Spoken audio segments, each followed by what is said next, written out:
On today's episode of Today of World War II, December 10th, a major siege is lifted in North Africa. A Japanese invasion is repelled. A U.S. Territory has to surrender the Japanese. And finally, a huge massacre in Greece done by who else? The Germans. Let's get started. Okay, on December 10th, 1941, we're still talking about Operation Crusader at this time frame. It started at the Egyptian border, the Egyptian-Libyan border. Previously, the Germans had pushed the British and Commonwealth soldiers all the way back to Egypt. And, they were resupplied by America with tanks, supplies, trucks, so on and so forth, ready to go again. They have a new plan, and it worked. And they pushed the Germans all the way across Libya, all the way to the Cyrenaica Peninsula.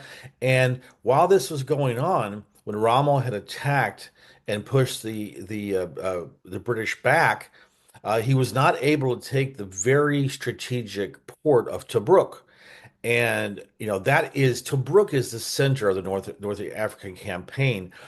Its control was so important because neither side in North Africa, from let's say Tunisia and the Libyan border all the way to Egypt and the Libyan border, that was back and forth because it was neither side could get the logistics advantage. The farther the Germans pushed the British back, the closer they got to to Egypt and their supply lines, and the farther away Robin was from his. Meanwhile, you had all the British forces in Malta, the submarine forces, the Air Force, and the Navy. They would be able to interdict supplies coming from Italy to Rommel. So in any case, banner day, the Tobruk siege was lifted. The troops that were there had hung on valiantly, and I'd love to say that this would have been the triumphal end of the North African campaign, but this was only 1941, so we know that there was still more to come. So if you like my content and you want to make sure that you get notified every single time that I drop a video, then you're going to want to subscribe to my channel and click the little button, the little bell that says, notify me. So that way you get notified whenever I drop a new video. Now, I drop these things pretty much every day because, as I've said before, something happened every single day in World War II, and so this chronicles that. That's this project. So thanks a lot.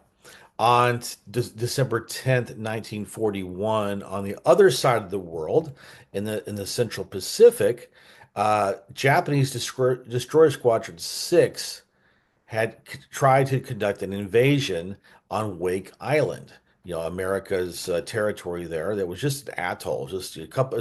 Wake Island was just a series of a couple of atolls there, and it was the first time and the only time in World War II where an invasion attempt was repelled at the beach.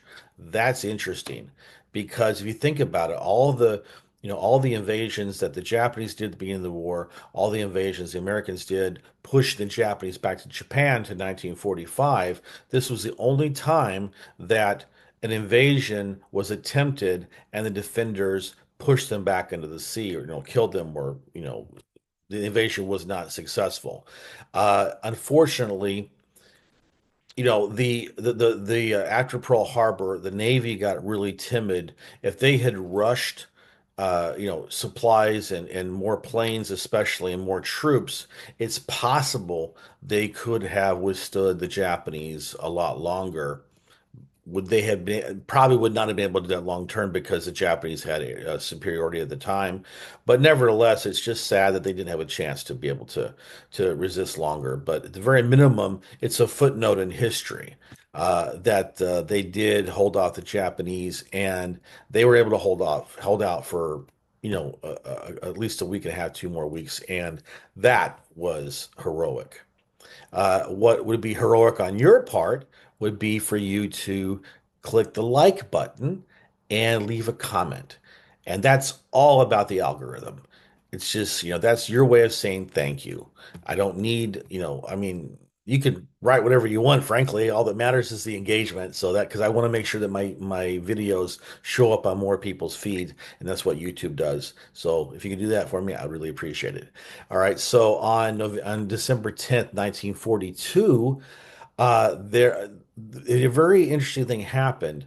A woman pilot in the Soviet Union, her name was Ekaterina Budanova. She shot down two Messerschmitt 110 fighters. You think to yourself, wow, that's interesting that a woman fighter pilot. Yes, the Soviets had women pilots, both fighter pilots, and they did a lot of other roles. If you think about it, at the beginning of the war, the first offensive in 1941, they had millions of prisoners taken. They had even though Russia seems to be, you know, it seems to have, you know, manpower beyond limits, there are limits. And so they needed to have women come in and play a bunch of roles, not just Rosie the Riveter like it was in the U.S. They had frontline troops, snipers. They had, people, just they had a lot. Women played a lot of roles in this. In this case, Katerina Budanova, she was a fighter pilot, and she reached ace status. Unfortunately, she perished. She was shot down by a Luftwaffe ace. The name of the ace escapes me, but she was unfortunately a casualty. But what an amazing story, and what an inspiration. That and nowadays there's still a debate in the U.S. about whether we should continue to have women in combat roles, and they have been in combat roles for a while. I hope they stay because women deserve a chance to fight for their country if they so choose. And finally, on December 10th, 1943, a horrible massacre took place in Greece. Uh, Partisans, ELAS partisans, had killed 78 German soldiers in Greece previously.